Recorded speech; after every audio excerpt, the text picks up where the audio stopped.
நாளில் நமக்கு தேவன் ஒரு வார்த்தையை தியானித்து அதை கடைபிடிக்கும்படி கொடுத்திருக்கிற 1 சாமுவேலின் புஸ்தகம் 30ஆம் அதிகாரம் 18-19 வசனங்களை வாசிக்கலாம்.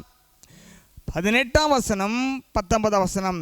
1 Samuel chapter 30 verse 18 and 19. 18 and 19 வாசிக்கலாமா? வாசிங்க பார்க்கலாம்.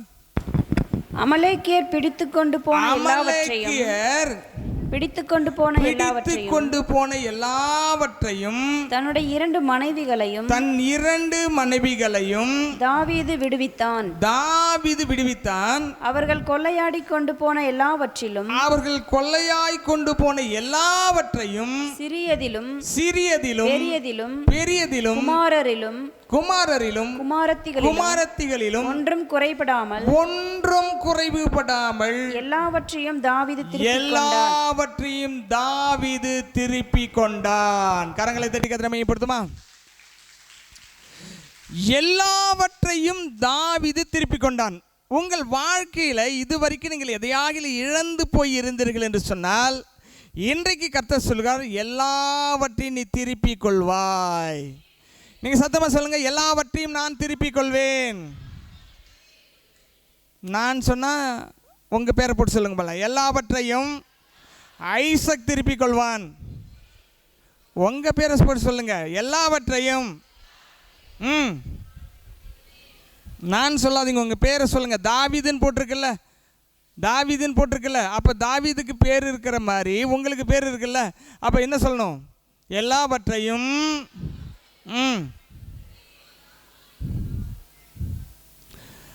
அப்போ எல்லாவற்றையும் திருப்பிக் கொள்ளணும்னா ஃபஸ்ட்டு ஒபீடியன்ஸ் ரொம்ப முக்கியம். நான் அடிக்கடி இந்த வார்த்தையை பயன்படுத்திகிட்டே இருக்கிறேன். Obedience is very important. ஏன் சொல்கிறேன்னா, அது இல்லாமல் எந்த ஆசீர்வாதத்தையும் நீங்கள் வாங்கவே முடியாது.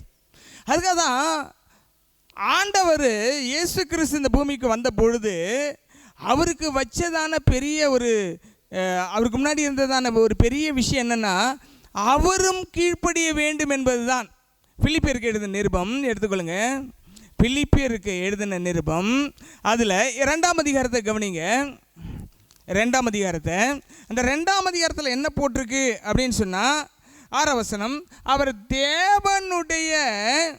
தேவனுடைய ரூபமாய் இருந்தும், எல்லாரும் எடுத்து பாருங்க, அவர் தேவனுடைய ரூபமாய் இருந்தும் தேவனுக்கு சமமாய் இருப்பதை கொள்ளையாடின பொருளாக எண்ணாமல் தம்மை தாமே வெறுமையாக்கி அடிமையின் ரூபம் எடுத்து மனுஷ சாயலானார்.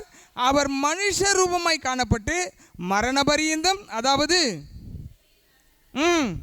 கீழ்ப்படிந்தவராகி தம்மை தாமே தாழ்த்தினார். It is very hard to do. இது கடினமான ஒன்று. இயேசு தேவனுக்கு சமமாய் இருப்பதை கொள்ளையடித்த பெரிய லாபமாய் எண்ணாமல் என்ன செய்தாரா? தம்மை தாமே வெறுமையாக்கி அடிமையின் ரூபம் எடுத்து. எங்கே நீங்கள் அன்பு இருக்கிறதோ, எங்கே கீழ்ப்படுதல் இருக்கிறதோ, அந்த அன்பு கூறுகிற அவர்களுக்கு நீங்கள் அடிமையாக ஒப்பு கொடுப்பீர்கள். இயேசுவின் சிந்தை உங்களில் இருந்தால், உங்களை கேர் பண்ணுறவங்களுக்கு நீங்கள் உங்களை என்னவா ஒப்பு கொடுப்பீங்க? அடிமையாக ஒப்பு கொடுப்பீர்கள். இது ரொம்ப முக்கியம். கீழ்ப்படுதல் இல்லாமல் ஆவிக்குரிய ஜீவிதத்தில் எந்த வளர்ச்சியுமே கிடையாது. சொல்லுங்கள், கீழ்ப்படுதல் இல்லாமல் ஆவிக்குரிய ஜீவிதத்தில் எந்த வளர்ச்சியும் கிடையாது. சரி, இப்போ என்ன நடக்குது அப்படின்னு சொன்னால், தாவீது எல்லாவற்றையும் திருப்பி கொண்டான். எத்தனை வசனம் வாசித்தீங்க? 19ஆம் வசனம். 30-19 கவனிங்க, லிசன், கவனிங்க. 19ஆம் வசனம் என்ன போட்டிருக்கிறது? அவர்கள் கொள்ளையாடி கொண்டு போன எல்லாவற்றிலையும் சிறியதிலும் பெரியதிலும் குமாரரிலும் குமாரத்திலும் ஒன்றும் குறைவுபடாமல், நத்திங் வாஸ் மிஸ்ஸிங், பொருளிலும் மனிதர்களிலும் ஒன்றும் குறைவுபடாமல், whether small or great, sons or daughters, spoil or anything that had been taken, David brought back all.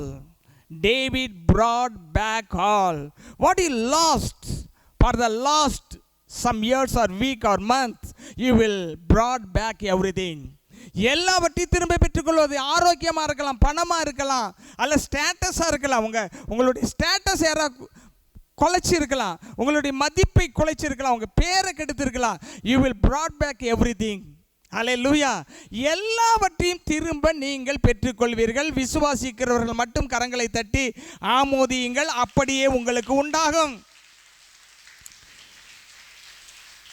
ஹல்லேலூயா. சரி, அவர்கள் என்ன செய்தார்கள் என்று சொன்னால், இந்த பிராட்பேக், அதாவது திரும்ப எல்லாவற்றையும் பெற்றுக்கொள்வதற்கு என்ன வரும் தெரியுங்களா? நெருக்கடி வரும். 1 சாமுவேல் புத்தகம் 30ஆம் அதிகாரம் 6ஆம் வசனத்தை கவனிங்கள். 1 சாமுவேல் சாப்டர் 30 verse 6, 36 வாசிக்கிறீங்களா? தாவீது மிகவும் நெருக்கப்பட்டான். And David was greatly distressed. இதுக்கு விளக்கம் சொல்லணும்னாக்க கிட்டத்தட்ட ஒரு 20 minutes ஆச்சு வேணும். தாவீது மிகவும் நெருக்கப்பட்டான். சொல்லுங்க சத்தமா. எத்தனை பேர் இங்கே நெருக்கப்பட்டு கொண்டு இருக்கீங்க? சரி சொல்லுங்க. நான் மிகவும் நெருக்கப்பட்டு கொண்டிருக்கிறேன். எப்படின்னா, மன அளவில் நெருக்கம் நிறைய பேருக்கு வரும், பண அளவில் நெருக்கம் வரும், மனிதர்களால் நெருக்கங்கள் வரும், சட்டங்களால் நெருக்கங்கள் வரும். நெருக்கங்கள்னா என்னன்னாக்கா, 4 பக்கமும் அழுத்தங்கள் வரும், வெளியில் போகவே முடியாது. நான் ஒரு தரிசனம் பார்த்து சொன்னேன் பார்த்தீங்களா, அந்த மாதிரி எஸ்கேப் ஆகவே முடியாது, அதை விட்டு வெளியிலே வர முடியாது. அதுக்கு பேர் தான் நெருக்கம், டிஸ்ட்ரஸ். அல்லேலூயா. அது வந்துச்சுன்னா என்னெல்லாம் வரும் தெரியுமா? சந்தேகம் வரும், பயம் வரும், குழப்பம் வரும். நெருக்கம் வந்தால் ஃபஸ்ட்டு என்ன வரும்? சந்தேகம் வரும். 2வது என்ன வரும்? பயம் வரும். 3வது குழப்பம் வரும். ஒன்றுமே செய்ய முடியாது. நீங்கள் நினைக்கிறீங்க பணக்காரங்களாம் ரொம்ப சந்தோஷமாக இருக்கிறாங்க அப்படின்னு நினைக்கிறீங்க இல்லையா? நம்மகிட்ட தான் காசு இல்லை, அவங்கெல்லாம் நிறைய காசு வச்சுருக்காங்க. அவங்களுக்கு மனதளவில் ஏகப்பட்ட நெருக்கம், டிஸ்ட்ரஸ். நெருக்கத்தின் மேல் நெருக்கம் வரும். ஒரு செகண்டு ஒரு விஷயத்தை மிஸ் பண்ணாங்கன்னா பல கோடி லாஸ் ஆகும் அவங்களுக்கு. ஒரு செகண்ட் யோசிக்காமல் ஒரு தவறான முடிவு எடுத்துட்டாங்கன்னு வைங்களேன், பயங்கர கோடிகளில் லாஸ் ஆகும் அவங்களுக்கு. அப்போ அவங்களுக்கு எங்கே நெருக்கம் வருதுன்னா, மனதின் அளவில் நெருக்கம் வந்துக்கிட்டே இருக்கும். எதை எப்படி எப்பொழுது செய்யணுன்றதில் அவங்க கரெக்டாக டிசிஷன் எடுக்கலனா அவர்கள் நெருக்கத்திலே நொறுங்கி போய் விடுவார்கள். ஆகவே நம்ம என்ன செய்யணும்னு சொன்னால், காலையிலே நம்முடைய சிந்தையை கிறிஸ்துவின் சிந்தையாக மாற்ற கற்றுக்கொள்ள வேண்டும். சொல்லுங்க, காலையிலே என் சிந்தையை கிறிஸ்துவின் சிந்தையாக மாற்றிக்கொள்ள வேண்டும். இப்போ நெருக்கம் தவிர்க்க முடியாத ஒன்று. நெருக்கம் தவிர்க்க முடியாத ஒன்று. சத்தமாக சொல்லுங்க பார்க்கலாம். Distress unavoidable one. நெருக்கம் தவிர்க்க முடியாத ஒன்று. 2 கொரிந்தியர் 4ஆம் அதிகாரம் 8ஆம் வசனம். 2 கொரிந்தியர் 4ஆம் அதிகாரம் 8ஆம் வசனம். நாங்கள் எப்பக்கத்திலும் நெருக்கப்பட்டும் ஒடுங்கி போவதில்லை, கலக்கமடைந்தும் மனமுறிவடைவதில்லை, துன்பப்படுத்தப்பட்டும் கைவிடப்படுவதில்லை, கீழே தள்ளப்பட்டும் மடிந்து போகிறதில்லை. இது தேவனால் வருகிற நெருக்கம். ஊழியக்காரர்களுக்கு தேவன் நெருக்கங்களை அனுமதிப்பார். ஏனென்றால் நெருக்கத்தில் இருக்கிறவர்களை விடுவிப்பதற்காக தேவன் ஊழியருக்கு நெருக்கங்களை அனுமதிப்பார். இதை புரிஞ்சுக்கொள்ளணும். இது புரிகிறது கொஞ்சம் கஷ்டம்தான். புரிஞ்சுக்கிட்டிங்கன்னா குற்றம் சாட்ட மாட்டீங்க, ஜெபம் பண்ண ஆரம்பிப்பீங்க. அல்லேலூயா. இங்கே கவனிங்க. நாங்கள் எப்பக்கத்திலும் நெருக்கப்பட்டும் அப்படின்னா எப்பக்கன்னா எத்தனை பக்கம் இருக்குது? எத்தனை பக்கம் இருக்குது? இப்போ இந்த பேப்பருக்கு எத்தனை பக்கம் இருக்குது?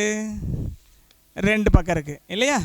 இந்த பேப்பருக்கு 2 பக்கம் இருக்குது, சரியா? ஆனால் இந்த புத்தகத்திற்கு இதுக்கு எத்தனை பக்கம் இருக்குது? எத்தனை பக்கம் இருக்குது? 1 2 3 4 5 6 பக்கம் இருக்குது. சைடு 1 2 3 4 5 6 பக்கம் இருக்குது. பார்த்தீங்களா? 2 பக்கம் கிடையாது, சரியா? அப்போ ஒரு புத்தகத்துக்கு 6 பக்கம் இருக்குது. இன்னும் நிறைய இந்த பாலிமர் ஷேப்லாம் இருக்குது பார்த்தீங்களா? அருங்கோணம், அதுக்கு எத்தனை பக்கம் இருக்குது? 6. அதே அந்த அருங்கோணத்தை 3D வடிவில் பார்த்தீங்கன்னா கிட்டத்தட்ட 18 to 20 25 பக்கம் கூட க்ரியேட் பண்ணலாம். அப்போ அதுக்கு எத்தனை பக்கம் இருக்குது? 25 பக்கம் இருக்குது.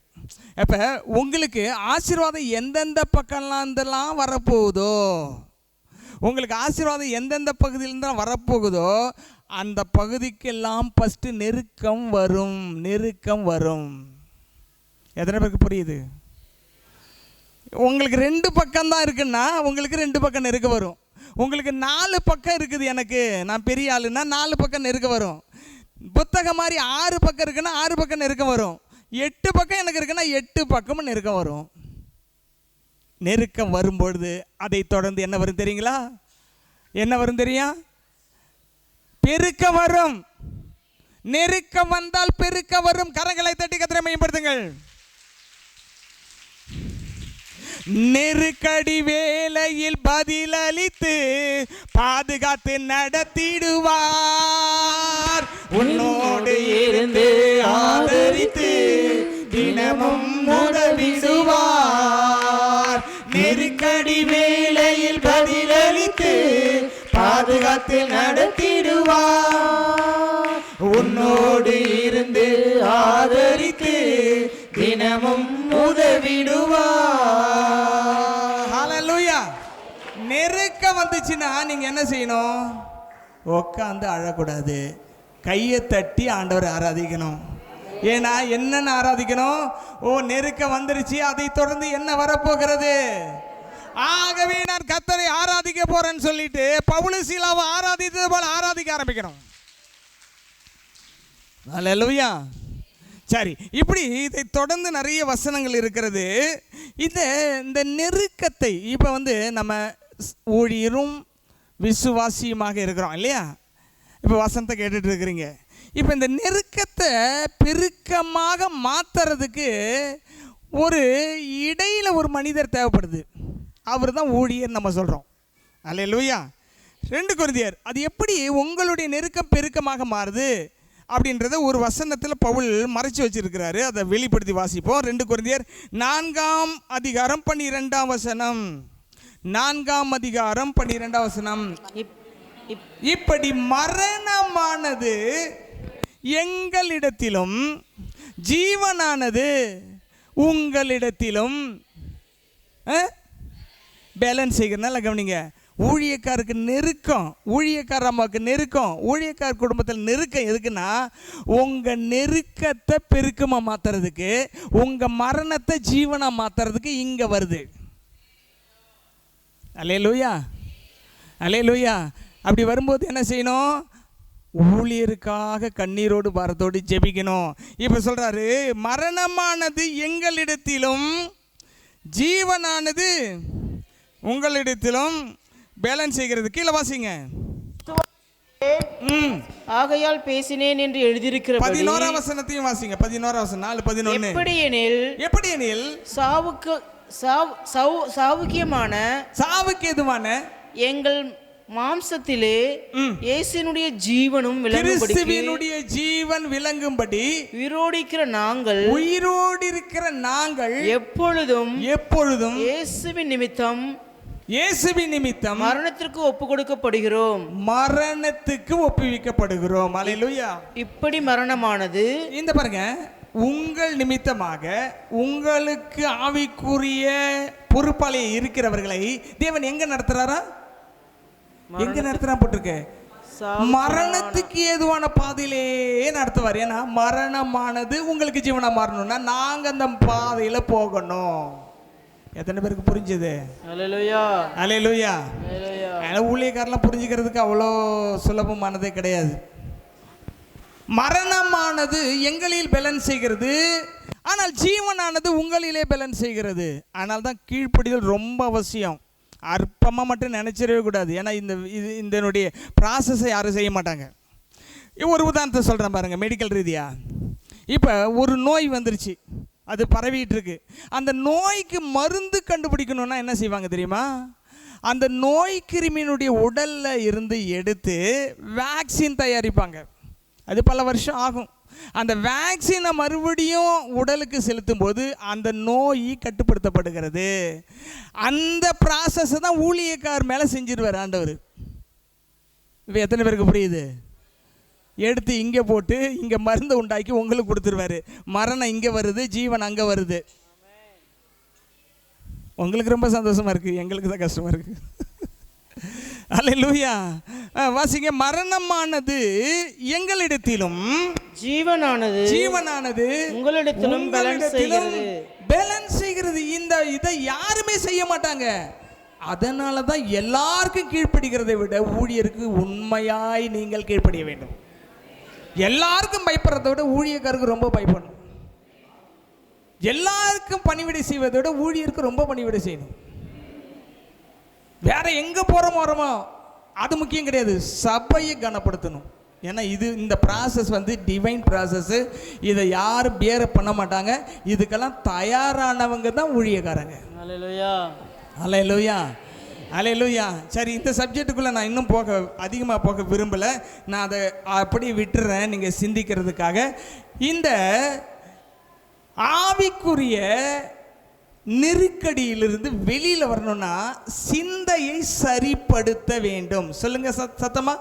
சிந்தையில் சரிப்படுத்த வேண்டும். யார் பக்கத்தில் இருக்க அக்காவுடைய சிந்தனையா? யார் சிந்தனையா? என்னுடைய சிந்தனை. உங்க பேரை சொல்லுங்க. சிந்தனையை சரிப்படுத்த வேண்டும். இவங்களுக்கெல்லாம் சிந்தனை இருக்குதா?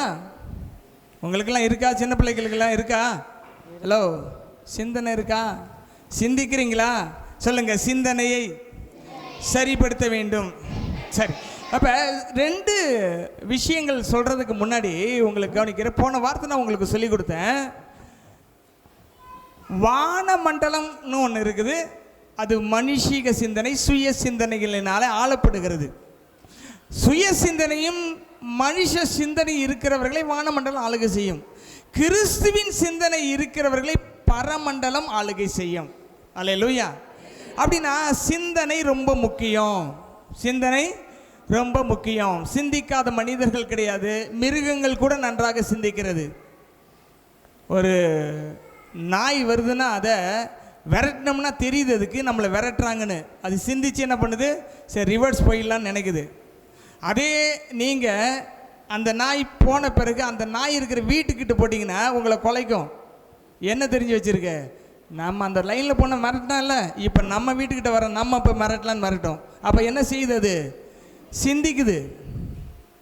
கல்லெடுத்து அடித்தோம்னா என்ன செய்யும்? துரத்தும். அது சிந்திக்குது. எறும்பு கிட்ட போய் கையை வச்சா என்ன செய்யுது? கடிக்குது. நம்மளை அழிக்க வரான், இவனை கடிச்சாதான் நம்ம தப்பிக்க முடியும், கடிக்குது. அது சிந்திக்குது. அதுக்கெல்லாம் எப்படி குடல் குந்தாணியெல்லாம் வச்சிருக்கிறார் ஆண்டவர், கண்டே பிடிக்க முடியல. அதுவும் செரிச்சு சாப்பிடுது, இனப்பெருக்கம் செய்கிறது, கோடி கோடியாக பெருகுது. கவனிங்க, சிந்திக்காதவைகளே கிடையாது. எல்லா உயிரினங்களும் சிந்திக்கிறது. மரங்கள் கூட சிந்திக்கிறது. அது அசையாவிட்டாலும் இடத்தை விட்டு அதுகளும் சிந்திக்கிறது. நீங்கள் பாருங்கள், ஒரு மரம் வளர்ந்து வரும்பொழுது மேலே ஒரு குச்சி அப்படி நட்டு இப்போ பிளாட்டாக ஒரு பலகை வச்சு விட்ருங்க. அது அப்படியே வளைஞ்சி அந்த பக்கம் போய் பார்க்கும். இவன் நம்மளை தடுக்கிறான் வளர்ச்சின்னு வளைஞ்சி போகும். எல்லாம் சிந்திக்கிறது. சிந்தனை ரொம்ப முக்கியம். ஆண்டவருடைய பிள்ளைகளாகிய நாம் சிந்தனையை சரிப்படுத்த வேண்டும் என்று சொன்னால் 2 விஷயத்தை கவனிக்க வேண்டும். ஒன்று நான் முதலாவது சொல்கிறேன். மொத்தம் 7 மண்டலம் சொன்னோம் பார்த்தீங்களா போன வாரம்? அதில் முதல் மண்டலம்னா சிந்தனை மண்டலம். சொல்லுங்கள் பார்க்கலாம். சிந்தனை மண்டலம். வான மண்டலத்தில் இருக்கிற அடுக்குகளிலே முதல் மண்டலம் என்ன மண்டலம்? சத்தமாக சொல்லுங்க. சிந்தனை மண்டலம். இந்த சிந்தனை மண்டலத்தை தான் வான மண்டலம் தாக்கும்.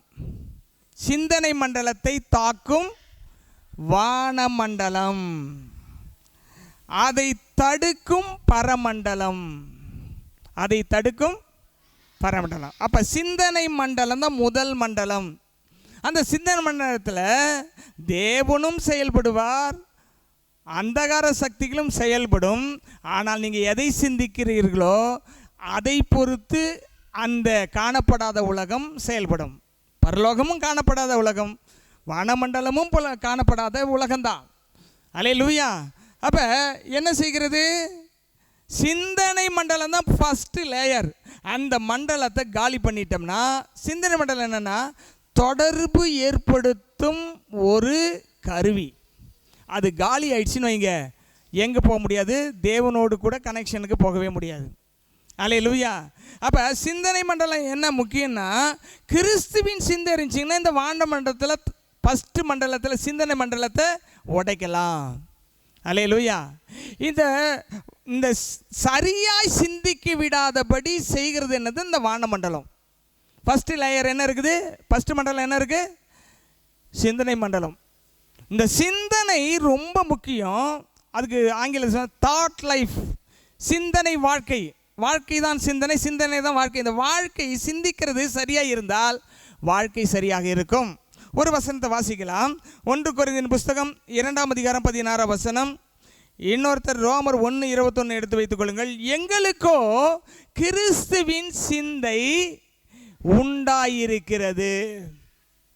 என்ன சிந்தனை இருக்கணும்?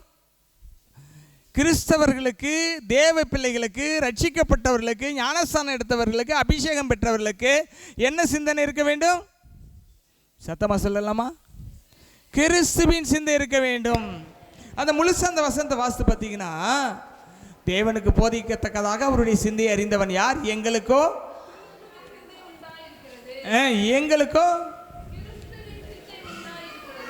வான மண்டலம், அங்கே சிந்தனைகள் உற்பத்தியாகிற இடம். பரமண்டலம், அங்கும் சிந்தனை உற்பத்தியாகிற இடம். தேவனுடைய சிந்தனை நான் பெற்றுக்கொள்ள வேண்டும் என்றால் அதிகாலையில் ஆண்டவரிடத்தில் உட்கார்ந்தால் அவருடைய சிந்தனை நமக்கு கிடைக்கும். உட்காரலன்னா கிடைக்காது. அல்லேலூயா. இன்னொரு வசனத்தை கூட வாசித்து நம்ம கடைசியில் ரோமர் 1:21. அவர்கள் தேவனை அறிந்தும் அவரை தேவன் என்று மகிமைப்படுத்தாமலும் ஸ்தோத்திரியாமலும் இருந்து தங்கள் சிந்தனைகளினாலே வீணரானார்கள். வீணா போனாங்க. சிந்திக்கிறதுனால வீணாவும் போகலாம், சிந்தைக்குனால சிறந்தும் ஆகலாம். சிறந்தவர்களாகுவதற்கு சிந்தனை தான், வீணா போறதுக்கும் சிந்தனை தான். இந்த வான மண்டலம் எதை தாக்கும்? முதலாவது சிந்தனை மண்டலத்தை தான் தாக்கும். நியூரான்ஸ், நம்ம மூளை நியூரான் ஆட்களால் ஆனது, அணுக்களால் ஆனது.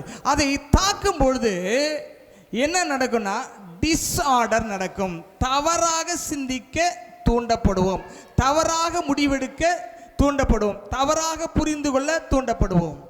இந்த first attack from the strongholds. வானமண்டலத்தினுடைய முதல் வேலை என்னன்னா சிந்தனையை காலி பண்ணணும். ஏவலை பார்த்து என்ன சொன்னா? இதை சாப்பிட்டால் நீங்கள் என்னவாக மாறிடலாம். ஏற்கனவே தேவனை போல இருக்கிறாங்க. அதில் ஃபஸ்ட்டு டவுட்டை கொண்டு வந்துட்டானா, நல்லவனை கெட்டவனாக சிந்திக்க சொல்வதும், கெட்டவனை நல்லவனாக சிந்திக்க சொல்வதும், நல்லவனை கெட்டவனாக சிந்திக்க சொல்வதற்கும் இந்த மண்டலம் தான் ஃபஸ்ட்டு லேயர் தான் முக்கியம். அதை பயன்படுத்துகிறான் பிசாசு ரொம்ப ஈஸியாக. ஏவனுடைய அந்த சிந்தனை மண்டலம், இப்போ அந்த சிந்தனை மண்டலம் எங்கே இருக்குது? இங்கே இருக்குது, அங்கேயும் இருக்குது. இந்த இருக்கிற சிந்தனை மண்டலத்தை வான மண்டலம் தாக்கும் பொழுது நீங்கள் குழப்பவாதிகளாக மாறுவீர்கள், தவறான முடிவெடுப்பவர்களாக மாறுவீர்கள், சந்தேகப்படுவர்களாக மாறுவீர்கள். ஆகவே உங்கள் சிந்தனை குறித்து ஜாக்கிரதையாக இருக்கணும். சிந்தனையினால வீணா போனவங்க உலகத்தில் நிறைய பேர் இருக்காங்க. அடுத்த ஒரு வசனத்தை கூட வாசிங்கள். இந்த சிந்தனை சரியில்லைன்னா எவ்வளோ ஜெபம் பண்ணாலும் ஜபத்துக்கு பதில் வராது. சங்கீதம் 66:18, அக்கிரம சிந்தை கொண்டிருந்தேனானால் தேவன் எனக்கு செவி கொடார். என்ன சிந்தனை? அக்கிரம சிந்தனை. அக்கிரம சிந்தை கொண்டிருந்தால் யார் செவி கொடுக்க மாட்டார்? தேவன் எனக்கு செவி கொடுக்க மாட்டார். அப்போ பதில், ஜபத்துக்கு பதில் வரணும்னா பல மணி நேரம் உட்கார்றது இல்லை ஆண்டவர்கிட்ட. அப்படின்னா என்ன அர்த்தம்னா, ஆண்டவரை இதை செய்யணும் உட்காந்து பல மணி நேரம் கேட்கறது இல்லை. ஆண்டவரை என்னுடைய சிந்தனையை மாற்றுன்னு பல மணி நேரம் உட்காந்து கேட்கணும். சிந்தனை மாறிடுச்சுன்னா அடுத்த செகண்ட் பதில் வந்துடும். சிந்தனை மாறினா அடுத்த செகண்ட் உங்களுக்கு பதில் வந்துடும். ஆகவே சிந்தனை ரொம்ப முக்கியம், சிந்தனை வாழ்க்கை ரொம்ப முக்கியம். அல்லேலூயா. ரோமர் 1:28 கவனிங்கள். கேடான சிந்தனைக்கு அவர்களை ஒப்பு கொடுத்தார். என்ன சிந்தனை? கேடான சிந்தனை. கேடான சிந்தனை, கெட்ட சிந்தனை, கேடான சிந்தனை, அக்கிரம சிந்தனை, வீண் சிந்தனை, பெருமையின் சிந்தனை, மனுஷ சிந்தனை, உலக சிந்தனை. இப்படி நிறைய வகை பைபிளில் நீங்கள் ஆராய்ச்சி பண்ணி பாருங்கள். வீட்டுக்கு போன பிறகு எங்கெல்லாம் சிந்தனை இருக்குது, அது எப்படிப்பட்ட சிந்தனையாக இருக்குன்னு வாசித்து பாருங்கள். உங்கள் சிந்தனையை சரி பண்ணிக்கொள்ள அது உதவிகரமாக இருக்கும். ரோமர் 8ஆம் அதிகாரம் 6ஆம் வசனம் 7ஆம் வசனத்தை வாசித்தீங்கன்னா, மாம்ச சிந்தனை மரணம், ஆவியின் சிந்தையோ ஜீவனும் சமாதானமுமாம். என்ன சிந்தனை சொல்லப்பட்டிருக்கீங்க? மாம்சத்தில் சிந்திப்பது. நல்லா கவனிங்க. மாம்சத்தில் சிந்திப்பது எப்படிப்பட்டதை கொண்டு வருமா? மரணத்தை தான் கொண்டு வரும். ஆவியின் சிந்தனை எதை கொண்டு வரும்? ஜீவனி சமாதானத்தை கொண்டு வரும். ஒரு சிந்தனை ஜீவனி சமாதானத்தை கொடுக்கலன்னா அதை நீங்கள் ஐடென்டி பண்ணிக்கணும். அது மாம்ச சிந்தனை, அதை ஒதுக்கணும். நீங்கள் மாம்சத்தில் இருந்தாலும் மாம்சத்தின்படி சிந்திக்க உங்களுக்கு அதிகாரம் இல்லை. நான் அபிஷேகம் பட்டிருக்கேன், அழைக்கப்பட்டிருக்கிறேன், ஆண்டவருடைய பிள்ளையாக இருக்கேன்னா மாம்சத்தின்படி சிந்திக்கக்கூடாது. அல்லேலூயா. அதுக்கு உதாரணம் நம்ம ஏற்கனவே நிறைய முறை சொல்லியிருக்கேன், அதை சொல்கிறேன். பேதுரு சீஷர்கள் எல்லாம் நிற்கிறாங்க. இயேசுக்கு ஒரு கேள்வி கேட்குறாரு. எப்பா என்னை யாருன்னுப்பா சொல்கிறாங்க? யாருன்னு சொல்கிறாங்க? உலகத்தில் என்னை பற்றி என்ன பேசிக்கிறாங்கன்னு கேட்குறாரு. பத்திரிகையாளர்கிட்ட கேட்குற மாதிரி அவங்க சொல்கிறாங்க. ஒருத்தர் உங்களை எலியான்னு சொல்கிறாங்க, ஒருத்தர் ஏனோக்குங்கிறாங்க, ஒருத்தர் மோசேங்கிறாங்க, அப்படியெல்லாம் சொல்லிகிட்டு இருக்கிறாங்க. நிறைய தீர்க்கதரிசிகள் பேரெல்லாம் சொல்லிகிட்டு இருக்காங்கன்னு. 12 பேர் சொல்லியிருப்பாங்க. 2 பேர் சொன்னால் தான் எழுதி வச்சுருக்காங்க. எல்லாரும் கேட்டார், எல்லாரும் ஒவ்வொன்று சொன்னாங்க. சரி, அவர் கேட்டார், அவங்கள சொல்கிறது இருக்கு, நீங்கள் என்ன யாருன்னு சொல்கிறீங்க? உடனே எல்லோரும் திருன்னு முழிச்சிட்டு இருந்தாங்க. பேதுருக்கு உடனே ஒரு ரெவலேஷன் கிடைச்சிது. ஏன்னா அவருடைய சிந்தனை சரியாக இருந்துச்சு. அவர் சரியாக இருந்த உடனே சரியான சிந்தனை இருக்கிறவனுக்கு சரியான வெளிப்பாடு வரும் பரலோகத்திலேருந்து. அவர் சொல்கிறாரு, நீர் ஜீவனுள்ள தேவனுடைய குமாரனாகிய கிறிஸ்து அப்படின்னு சொன்னார். உடனே 11 பேர் கையை தட்டி அடாடா, பேது செமையான ஒரு ரெவலேஷனை இயேசுக்கிட்ட சொல்லிட்டாரு. இயேசு கேட்ட கேள்விக்கு துல்லியமாக சொல்லிட்டான்னு சும்மா கையை தட்டி கொண்டாடிட்டு இருக்கிறாங்க. கொண்டாடின உடனே பேதுனுடைய அந்த சிந்தனை அப்படியே மேலே போச்சு. போன உடனே வான மண்டலத்தில் இருக்க பொல்லாதாவி பேதுருவின் சிந்தனை தாக்கிச்சு. தாக்கின அடுத்த செகண்டு இயேசுவர் கூப்பிட்றாரு. 12 பேர் என்னை கை தட்டிருக்காங்க, இயேசு இங்கே வாங்க. நீங்கள் போய் சாகலாம் கூடாது, மரணத்தெல்லாம் நீங்கள் நினைக்கக்கூடாது அப்படின்னு அவர் என்ன செய்தானா? கடிந்து கொண்டானா.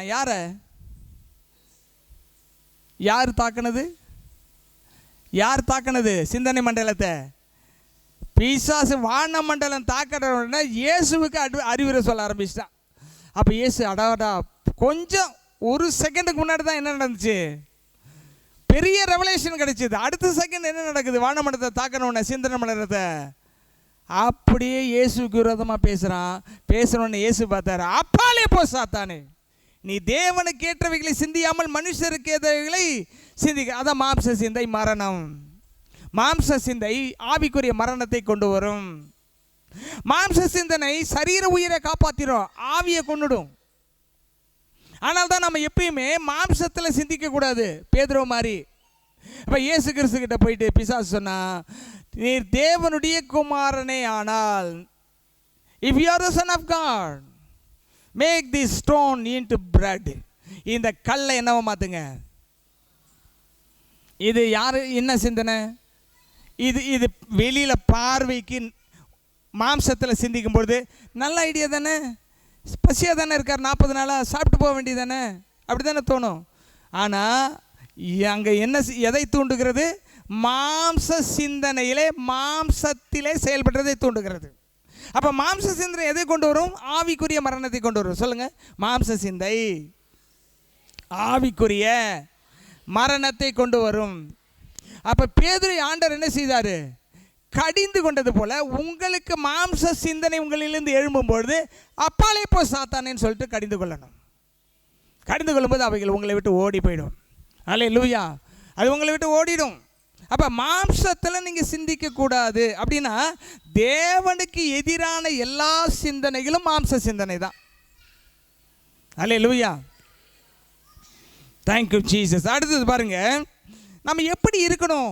ஒரு குடும்பமாக இருந்தாலும் ஒரு திருச்சபை எப்படி இருக்கணும் அப்படின்னு சொன்னால் 2 கொரிந்தியர் புஸ்தகம் 13ஆம் அதிகாரம் 11ஆம் வசனத்தை வாசிங்க. அதுக்கு முன்னாடி 8ஆம் அதிகாரத்தில் 27ஆம் வசனத்தை வாசிங்க. அதில் கொஞ்சம் விளக்கம் சொல்லிட்டு வந்துடுறேன்.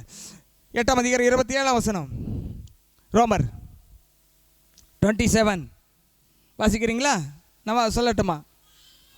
8:27. ஆவியானவர் தேவனுடைய சித்தத்தின்படியே பரிசுத்தவான்களுக்காக வேண்டுதல் செய்கிறபடியால் இருதயங்களை ஆராய்ந்து பார்க்கிறவர்கள் ஆவியின் சிந்தை இன்னதென்று அறிவார். இன்னதென்பதை அறிவார். நீங்க ஜெபத்துல போய் உட்காரும் பொழுது ஆவியிலிருந்து சிந்தனை வந்தால் அது ஆவியின் சிந்தனை, மனதிலிருந்து சிந்தனை வந்தால் மனதின் சிந்தனை, மாம்சத்திலிருந்து சிந்தனை வந்தால் அது மாம்ச சிந்தனை. அல்லேலூயா. நமக்கு என்ன சிந்தனை வரணுமா? ஆவியின் சிந்தனை இருக்கணும். அந்த ஆவியில தேவ ஆவியானவர் உங்களுக்கு சிந்தனை கொடுத்தா அது தேவ சிந்தனை. அதை தான் நமக்கு பவுல் சொல்றாரு, எங்களுக்கோ கிறிஸ்துவின் சிந்தனை உண்டாயிருக்கிறது. சொல்லுங்க, எங்களுக்கோ கிறிஸ்துவின் சிந்தை உண்டாயிருக்கணும். அப்போ கிறிஸ்துவின் சிந்தை இல்லாமல் நீங்கள் ஜெபம் பண்ணாலோ அல்ல எந்த காரியங்களை செய்தாலோ அது சக்ஸஸாக வராது.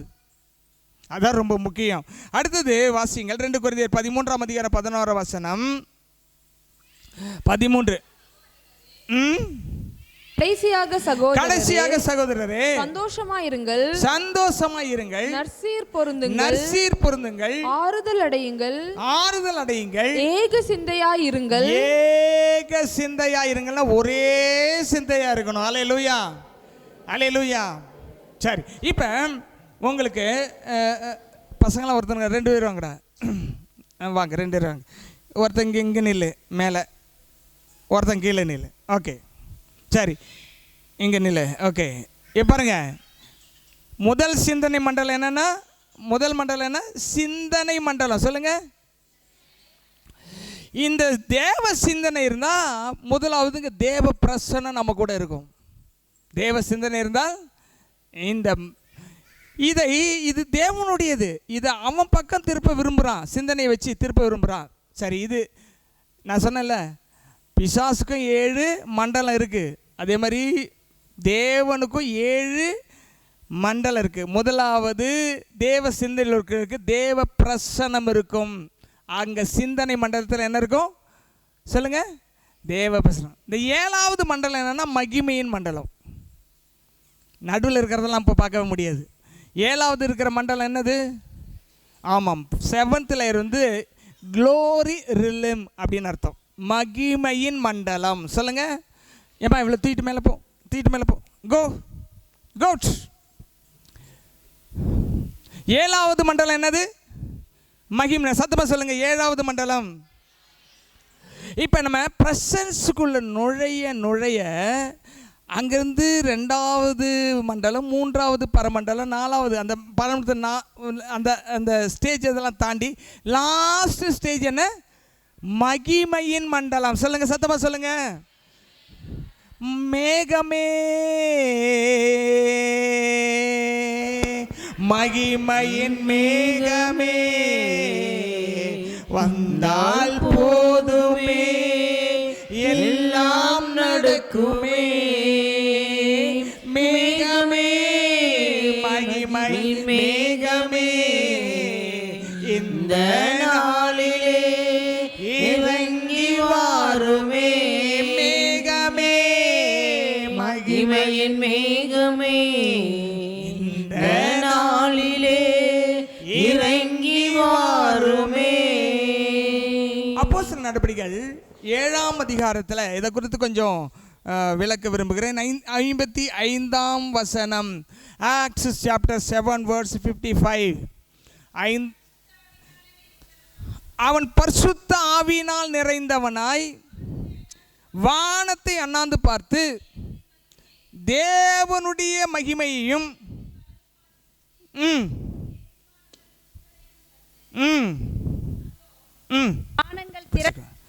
வானங்கள் திறந்திருக்கிறதையும் மனுஷகுமாரன் தேவனுடைய வலது பாரிசத்தில் நிற்கிறதையும் காண்கிறேன் என்றான்.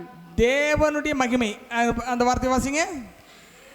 தேவனுடைய மகிமை அவன் பரிசுத்தாவினாலே நிறைந்தவனாய் வானத்தை அண்ணாந்து பார்த்து தேவனுடைய மகிமையையும் எதை பார்க்கறான்? தேவனுடைய மகிமை. அங்கதான் அந்த பரமண்டலம் இருக்கு இல்லையா, அந்த ஹெவன்லி ரிலிம்னு பேரு. அந்த ரிலிம் லாஸ்ட் ரிலிம் வந்து க்ளோரியஸ் ரிலிம். அங்க யார் நிக்கிறாரு? அங்க யார் நிக்கிறது? இயேசு கிறிஸ்து நிக்கிறாரு. ஒவ்வொரு விசுவாசி இந்த க்ளோரி ரிலிம்ல கொண்டு வந்து நிக்க வைக்க விரும்புறாரு. நாம் அங்கே சிந்தனை மண்டலத்தில் நின்றுட்டு இருக்கிறோம். சிந்தனை சரியில்லாதனால ஜபத்துக்கு பதில் வரல, அப்படியே கரலையாவே கிடக்கும். இங்க வந்து நிற்கிறோம். இயேசுவானவர் எங்க நிற்கிறாரு? மகிமையாக தேவனுடைய வலது பாரசத்தில் நிற்கிறதையும், தேவனுடைய வலது பாரசத்தில் இயேசுவானவர் நிற்கிறதையும் கண்டேன். க்ளோரியஸ் ரிலீம்ல தான் நம்ம நிற்கிறதுக்கு அழைக்கப்பட்டிருக்கிறோம். மகிமையின் மண்டலத்துக்குள் நிற்க வேண்டும். சிந்தனை மண்டலம் சரியா இருந்தா இந்த மண்டலத்துக்குள்ள வந்துடலாம். இடையில இருக்கிறத அப்புறம் பார்ப்போம். இங்க வந்துடலாம். இயேசு அங்கே தான் நிற்கிறாரு. சரி, அடுத்து 2 நாளாகமம் 5:14, 2 நாளாகமம் 5:14, 2 நாளாகமம் 7:1 இதெல்லாம் நம்ம வாசிக்க போகிறோம். 2 நாளாகமம் 5:14 நீங்க பார்த்தீங்கன்னு சொன்னா, அந்த மேகத்தின் நிமித்தம் மகிமையின் மேகத்தின் நிமித்தம் ஆசாரியர்களும் ஊழியம் செய்ய நிற்கக்கூடாமல் போயிற்று.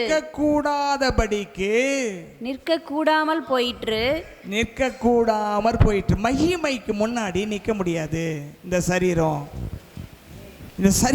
மகிமைக்கு முன்னாடி நிற்கணும். சில டைமில் தேவனுடைய வல்லமை இறங்கும்பொழுது ஏன் சிலர்லாம் கீழே விழுறாங்கன்னா, மகிமை தொடும்பொழுது ஸ்பிரிட் அதை ரிசீவ் பண்ணிக்கும், பாடி அதை ரிசீவ் பண்ண முடியாது. அதனால் அது கீழே விழுந்துடும். நீங்கள் கீழே விழுறீங்க இல்லையா, உங்கள் ஸ்பிரிட் நின்றுட்டுருக்கோம், அது தாங்க முடியாத சரீரம் விழுந்து போகுது. ஆனால் எது நின்றுட்டு தான் இருக்கும்? ஸ்பிரிட் நின்று அந்த மகிமையை வாங்கிட்டே இருக்கும். அல்லேலூயா. அப்போ மகிமையின் மண்டலத்துக்குள் வாழ வேண்டிய நம்மளை வான மண்டலம் சிந்தனையை காலி பண்ணி அங்கே நில்லு, மகிமைக்குள்ள வராதுன்னு தடுக்குது. இதை புரிஞ்சிக்காம நிறைய பேர் ஃபஸ்ட்டு லெவல்லே சுற்றிட்டு கிடக்குறாங்க. அல்லேலூயா. இப்போ இங்கே ஒரு ஆள் நிற்கிறான்னு வை, இங்கே நில்லுடா, நீ வா, அங்கே நில்லு, அங்கே கீழே நில்லு, ஏன்ச்சு நில்லு, அப்படியே நில்லு. இப்போ ஃபஸ்ட்டு மண்டலத்தில் நிற்கிறார் அந்த அம்மா. இங்கே நான் வந்து க்ளோரியஸ் ரிலீமில் நிற்கிறோம். அவங்க நமக்கு கட்டளை கொடுக்கவே முடியாது. எங்கே நிற்கிறோம்? மகிமையின் மண்டலத்திலேருந்து ஒர்க் பண்ணுற ஒருத்தவங்க மாம்சத்தின்படி சொல்கிறத கேட்க முடியாது. பிரச்சனை அதுதான். பேதுருவுக்கு இயேசுக்கு அதான் பிரச்சனை. இன்னைக்கு உங்களுக்கு எனக்கு அதான் பிரச்சனை. ஏன்னா மகிமையின் மண்டலத்துக்கு வர்றதுக்கு பதிலாக எல்லாரும் இன்னைக்கு கீழே சிந்தனை மண்டலத்துக்கு வந்து சிந்தனை மண்டலத்துக்கு தாழ்த்து தாழ்த்து தாழ்த்து கீழே வா.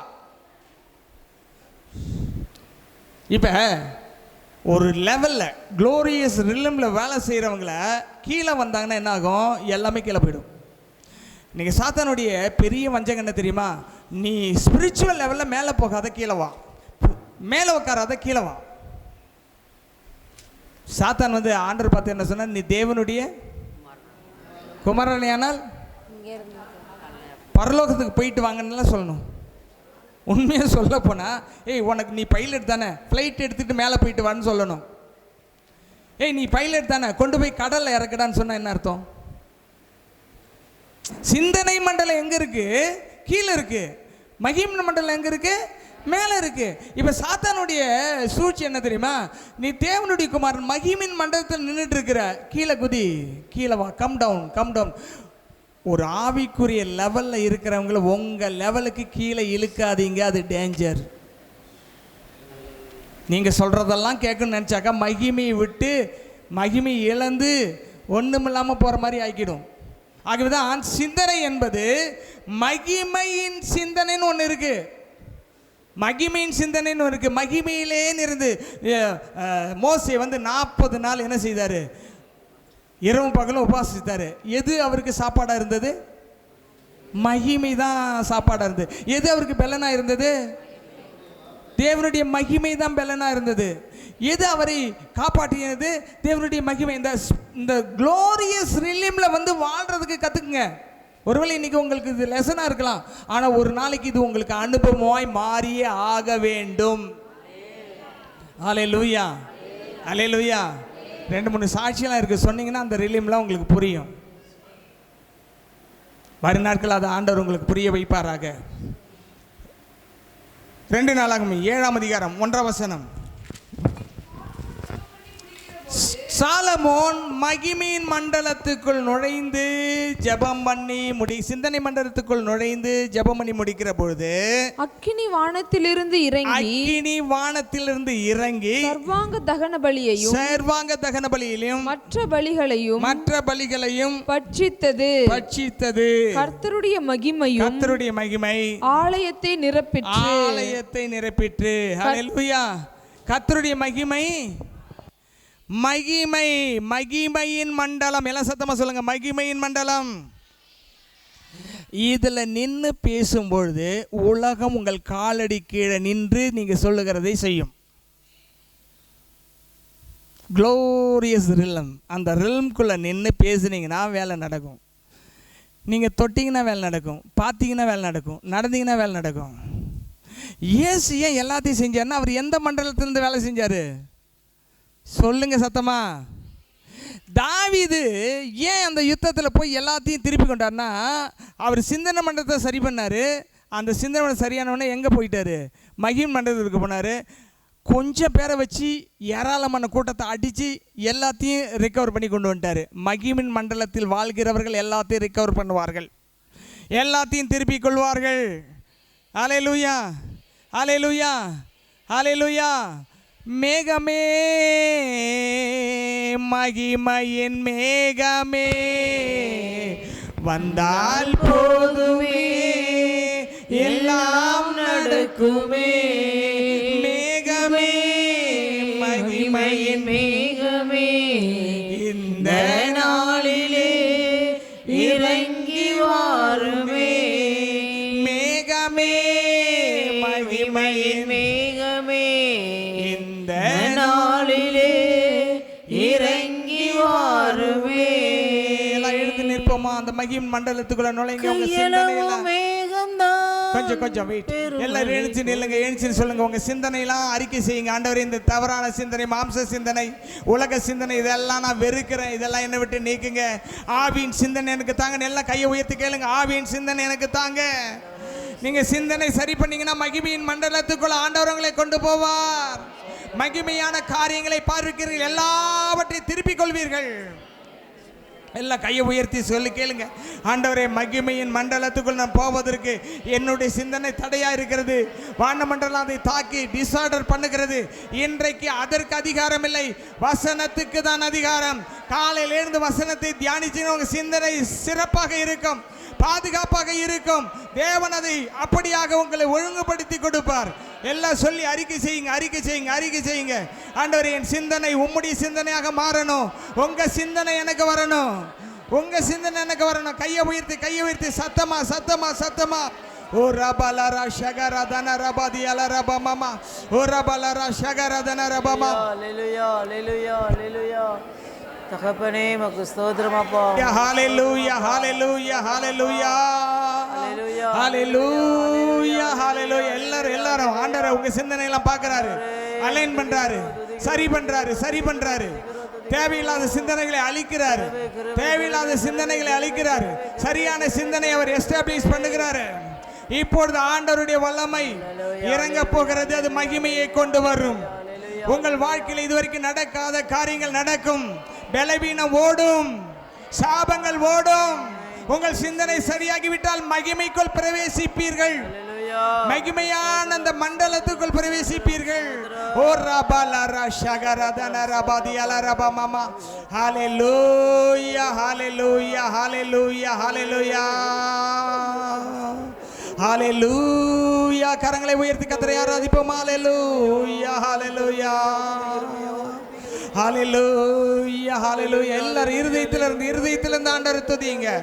துதிக்கும் பொழுது நீங்கள் முதல் லெவல்ல இருந்து அடுத்ததாக அந்த மகிமையின் லெவலுக்குள்ளாக, தளத்துக்குள்ளாக நுழைவீர்கள். கர்த்தர் உங்களுக்கு புதிய சிந்தனைகளை கொடுப்பார், புதிய வெளிப்பாடுகளை கொடுப்பார், புதிய விடுதலை கொடுப்பார். Thank you Lord. ஆராதிப்பேன், நான் ஆராதிப்பேன்.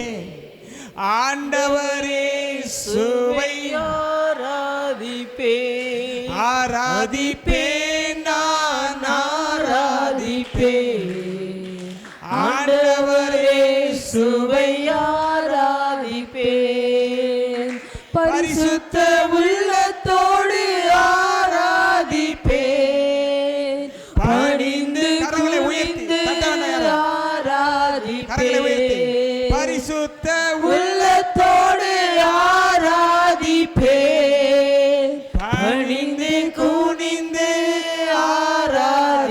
ஆராதிப்பேன் ஆராதிப்பேன் நான் ஆராதிப்பேன் ஆண்டவரே சுவை ஆராதிப்பேன் மேகமே மகிமையின் மேகமே இந்த நாளிலே இறங்கி வாருமே மேகமே மகிமையின் மேகமே Receive the glory. போதுமே Receive the glory. எல்லாம் நடக்குமே Receive the glory. மேகமே மகிமையின் மேகமே Jesus.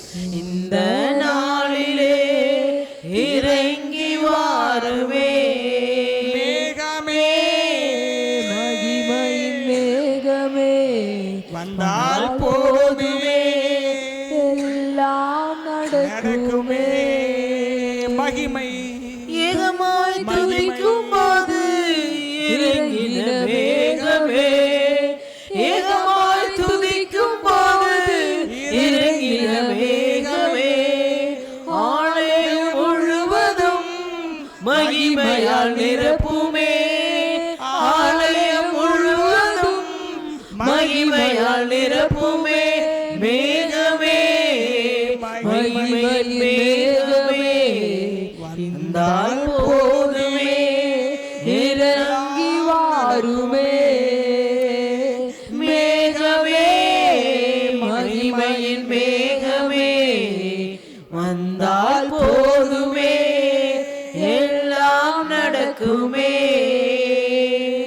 வானம் திறக்கணும் தெய்வம் பேசணும் வானம் திறக்கணும் தெய்வம் பேசணும் நேச மகன் என்று நித்தம் சொல்லணும் நேச மகள் என்று நித்தம் சொல்லணும் மேகமே மகிமையின் மேகமே வந்தால் போதுமே எல்லாம் நடக்குமே கரங்களை தட்டி ஆண்டவருக்கு நன்றி சொல்லுங்கள். கரங்களை தட்டி நன்றி சொல்லுங்கள். சூரியன் தளரபோ